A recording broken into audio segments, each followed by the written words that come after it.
ഇന്ത്യയിൽ ഏറ്റവും കൂടുതൽ മിസ്യൂസ് ചെയ്യുന്ന നിയമം ഏതാണെന്നറിയാമോ? IPC section 498A.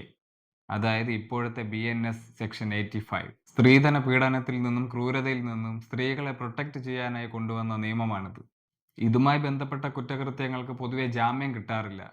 ഇത് പലപ്പോഴും വ്യക്തിപരവും സാമ്പത്തികവുമായ തർക്കങ്ങൾ തീർക്കാനായി ഉപയോഗിക്കാറുണ്ട്. സ്ത്രീധന പീഡനത്തിന്റെ പേരിൽ ജീവൻ വരെ നഷ്ടപ്പെട്ട ഒരുപാട് സ്ത്രീകളെക്കുറിച്ച് നമ്മൾ കേട്ടിട്ടുണ്ട്. അവരൊക്കെ ഉപയോഗിക്കേണ്ട സമയത്ത് ഈ നിയമം ഉപയോഗിച്ചിരുന്നെങ്കിൽ അവർക്ക് നീതി ലഭിച്ചിരുന്നേനെ. അത്തരത്തിൽ ധാരാളം കഷ്ടതകൾ അനുഭവിക്കുന്ന ഒരുപാട് സ്ത്രീകൾ നമുക്കിടയിലുണ്ട്. അവർക്കൊന്നും എതിരെയല്ല ഈ വീഡിയോ. ഇന്ത്യയെ പോലെ ഒരു രാജ്യത്ത് സ്ത്രീ സൗഹൃദ നിയമങ്ങൾ വളരെ അത്യാവശ്യം തന്നെയാണ്. അത് ഉപയോഗിക്കേണ്ട സമയത്ത് ഉപയോഗിക്കുക തന്നെ വേണം. അത്തരത്തിൽ ബുദ്ധിമുട്ടുന്ന ഓരോ സ്ത്രീയും മുമ്പോട്ട് വരിക തന്നെ വേണം. അവർക്കൊക്കെ വേണ്ടി തന്നെയാണ് ഈ നിയമം. പക്ഷേ പല സ്ത്രീകളും ഇതൊക്കെ ഉള്ളിലടക്കി ജീവിക്കുകയാണ്. അതിന്റെ തെളിവാണ് അടിക്കടി ഉണ്ടാകുന്ന ഇത്തരം വിഷയങ്ങളുമായി ബന്ധപ്പെട്ട ആത്മഹത്യകൾ. ആത്മഹത്യ ചെയ്യാൻ വരെ ധൈര്യമുണ്ടെങ്കിൽ ഉറപ്പായും പ്രതികരിക്കാനുള്ള ധൈര്യവും ഉള്ളിലുണ്ട്. അപ്പോൾ ആ വിഷയത്തിൽ നമുക്കെല്ലാവർക്കും ഒരേ അഭിപ്രായം തന്നെ. സ്ത്രീ സൗഹൃദ നിയമങ്ങൾ തുടരുക തന്നെ വേണം. പക്ഷേ പലപ്പോഴും ഈ നിയമങ്ങൾ ഒരു ആയുധമായി ചിലർ ഉപയോഗിക്കാറുണ്ട്. അതിന് ഇരയായി ഒരുപാട് പേർ നിയമ നടപടികൾ നേരിട്ടിട്ടുമുണ്ട്. അതൊക്കെ നമ്മൾ പല തവണയായി വാർത്തകളിലുമൊക്കെ കണ്ടിട്ടുള്ളതാണ്. അത്തരത്തിൽ ഒരുപാട് പേർ ജയിലിൽ കിടക്കുകയും പിന്നീട് തെളിവുകളൊന്നുമില്ലാതെ വെറുതെ വിടുകയും ചെയ്തിട്ടുണ്ട്. അതിൽ വലിയൊരു ശതമാനവും വ്യാജ ലൈംഗിക ആരോപണ കേസുകളാണ്. അതെങ്ങനെയാണ് ഒരാളെ വ്യാജ ലൈംഗിക കേസിൽ കുടുക്കാൻ സാധിക്കുന്നത്? ഉറപ്പായിട്ടും അത് നമ്മുടെ നിയമത്തിന്റെ ചില പോരായ്മകൾ തന്നെയാണ്. 1000 കുറ്റവാളികൾ രക്ഷപ്പെട്ടാലും ഒരു നിരപരാധി പോലും ശിക്ഷിക്കപ്പെടരുത് എന്ന് പറയുന്ന അതേ രാജ്യത്ത് തന്നെയാണ് ഇതൊക്കെ നടക്കുന്നത്. എന്തുകൊണ്ടാണ് അത്തരത്തിൽ കേസുകൾ വർദ്ധിക്കുന്നത് എന്നതിന്റെ ചില കാരണങ്ങൾ നമുക്ക് നോക്കാം. വിവാഹ വാഗ്ദാനം നൽകിയുള്ള പീഡനം. ലൈംഗിക പീഡന കേസുകളിൽ വലിയൊരു ശതമാനവും ഇതുമായി ബന്ധപ്പെട്ടതാണ്.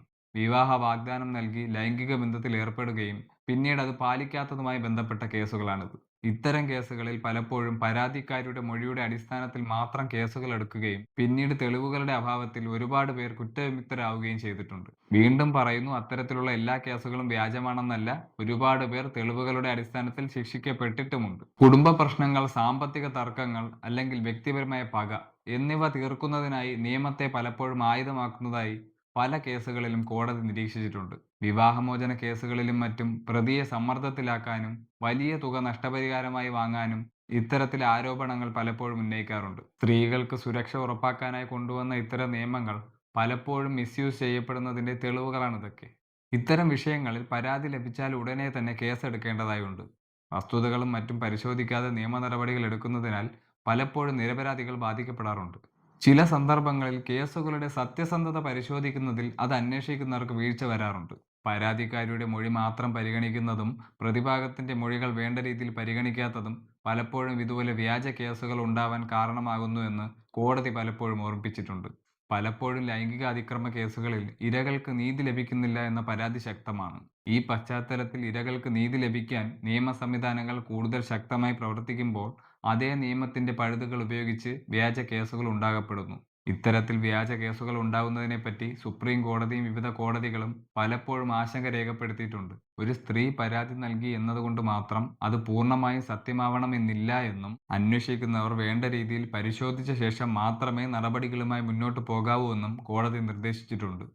വ്യാജ കേസുകൾ തെളിയിക്കപ്പെടുമ്പോൾ അത്തരം പരാതിക്കാർക്കെതിരെ കർശന നടപടി എടുക്കണമെന്നും കോടതി പലതവണ ആവർത്തിച്ച് വ്യക്തമാക്കുന്നു.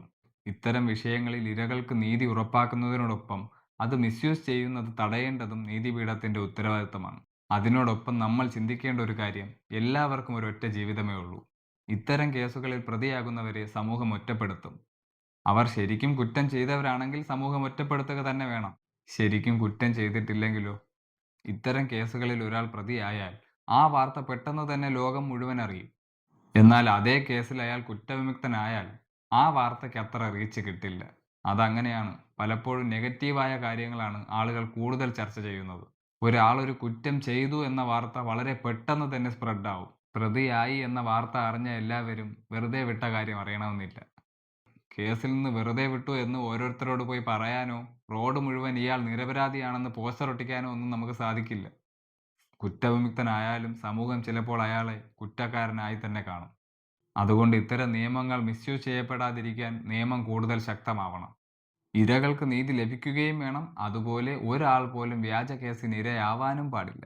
സ്ത്രീ സൗഹൃദ നിയമങ്ങൾ അതിക്രമങ്ങളിൽ നിന്നും സംരക്ഷിക്കപ്പെടാനുള്ള പരിചയമാണ്.